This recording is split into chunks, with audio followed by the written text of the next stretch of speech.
With only a week or so left before end of September, I thought now is the perfect time for me to share with you my October 2021 budget planning.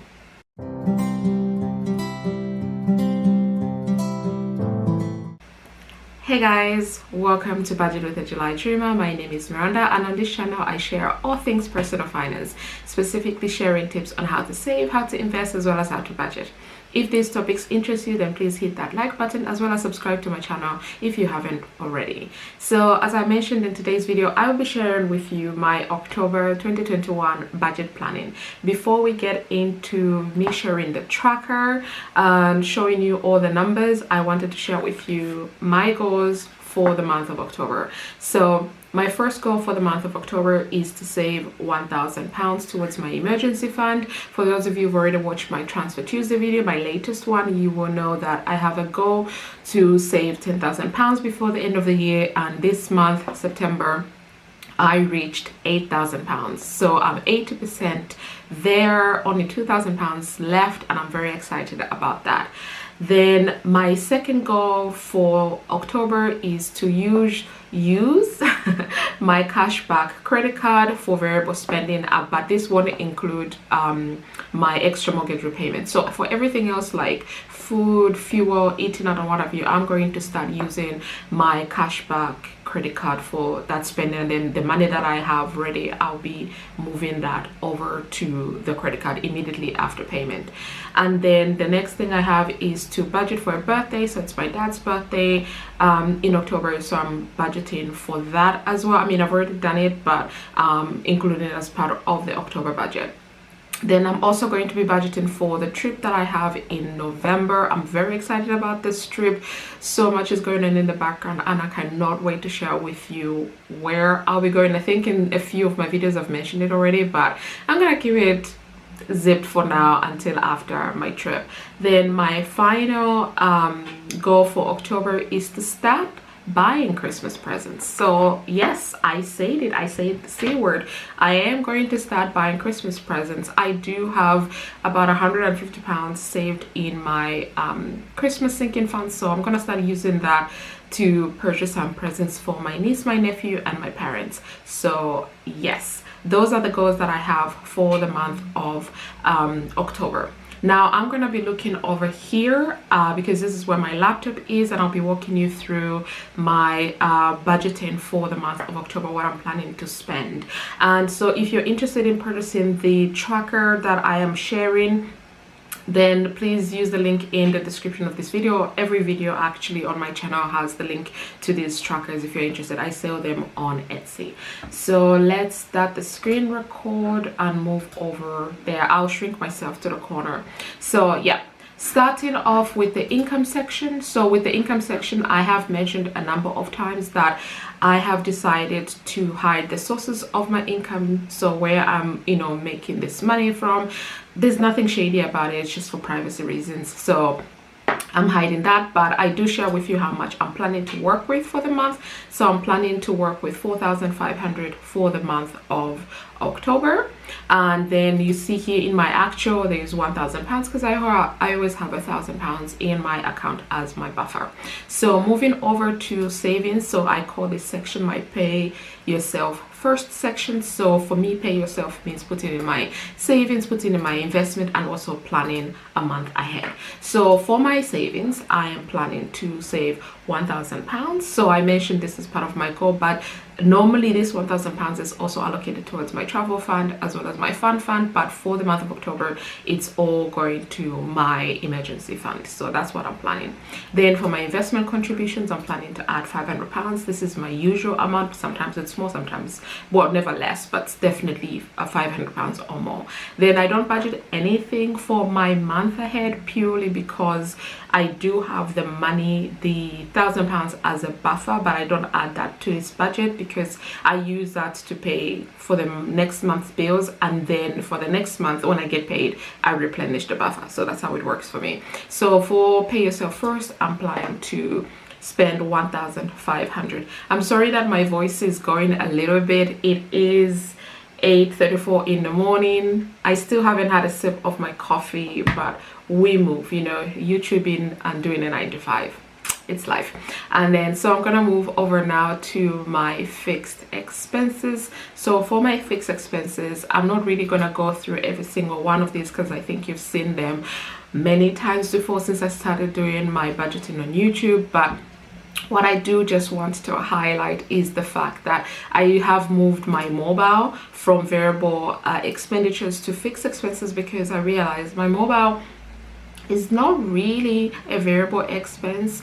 More or less it's a fixed expense. I mean, it's something that is essential to me, but I only put it in variable expense because I was going through months of where I was trying to change things with my provider and see which would work best. But it has settled now and it is a fixed expense, so I've moved that over into the fixed expenses category. And then one thing to also mention is the fact that I have added gym membership. If you remember, before I only had the Peloton, but I've added gym membership to my fixed expenses because I used to have a gym membership, and then for 2020 I paid for the whole year, but then obviously you know what happened, I didn't even get to use it. Then it restarted this year, and then it ended. The amount I paid finished in, so this is September, I think end of July. So I have now restarted, and the budget for that is £37. I think it's about 36 something, but you know me, I prefer to budget over than under or exact amount. I prefer always to be a little bit over. Then another change that you will notice is streaming services. So normally I spent about £24, but now I'm looking at £40 because I've decided to add my Now TV back, because there's some programs on Now TV that I can't find anywhere else. So I have added that subscription back. So I think those are the only three changes. My mobile, £85, my gym membership, £37, and then streaming services has increased, and I'm budgeting £40 for that. So for fixed expenses, I'm expecting to spend £1,773, which again is actually lower than what I normally spend, because normally I budget 1,800, but this is fine. I've worked out all the numbers and this works for me. Then moving over to the variable expenses, so obviously food is the first variable expense I have. So this one I'm not changing. I'm still going to budget £200, even though I'm only spending about £100 every single month, and I've been tracking this. I want to see by the end of the year if I'll still stick to only spending about £100, because what I've done so far in the month of September is spent about only almost £70, and then £130 of that I have moved that to my emergency fund. So I'm gonna keep budgeting £200 because, you know, I don't want to find myself short on money, but I am still being very good with eating everything that's in my fridge, my cupboard, before I go shopping. So yeah, anyway, I'm gonna keep that. Then I did mention in the last 3 budgeting videos that I was paying extra towards my mortgage on hold, but obviously the 3 months is over. So for the month of October, we'll restart that, and I'm budgeting $115. So this is something that is new for this section. Miscellaneous, I have actually reduced the budget from 125 to 110. Eating out, same thing, I've reduced from 125 to £100. It's colder season, and I don't think I'll be going out that much, apart from to the gym and maybe grab a drink after. Other than that, I don't think I will. For my fuel, I'm actually budgeting a lot more this time. I normally budget £60. I've increased that to £70, purely because I do have to make a couple of runs to London. So because of that, I've decided just to increase my fuel. So yeah. Then for my shopping, I have kept it at 65, but I think moving forward I'm going to reduce this because I'm barely spending it. For the month of September, I only used my shopping budget to buy an electric toothbrush. That is it. Otherwise, if I didn't have to have that because it was recommended by my dentist, I wouldn't have bothered. So yeah. So for total variable expenses, I'm budgeting £660 to spend. So I'm gonna skip over the total expenditures box so I can go straight to the sinking funds, which I keep at the bottom. So for my sinking funds, I am going to actually do another video today for my sinking funds, which will go live on Sunday, and you will see that some of the categories in my sinking funds are in deficit because I overspent, but I'll show you how that works tax in that video. So for buildings and content insurance, I'm budgeting 25. Car maintenance, I'm budgeting 50. Christmas, I'm budgeting 100. Council tax, I'm putting 25. Disney, I'm budgeting £10, and this is only because I am going to be adding more. So the budget is £60 and I already have £60 saved, but I realized that, you know, with inflation and everything going up, Disney Plus might go up, because this year it was £59.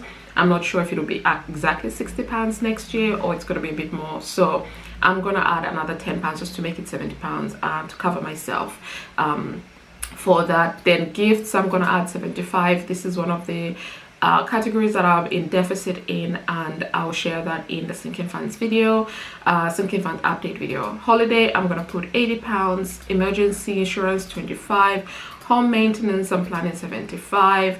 Life insurance, 30. Prime, again, Prime similar with Disney Plus, I have saved £80 for the next renewal, which is in April next year, but just in case the price does go up, so I think I paid £79 something this year to have it for the whole year, but obviously, like I said, inflation and all of that, I'm gonna add another £10 just to cover myself. My rental maintenance fund, I'm budgeting to put £50. TV license, I'm planning to put £12, and together that should come to £567 that I'm planning to put in my sinking fund. So whether I'm going to actually do that, I'm not sure, because first of all, for me, for my sinking funds, they kind of are not an afterthought, but they're not the priority at the moment. My emergency fund is, so this is why I just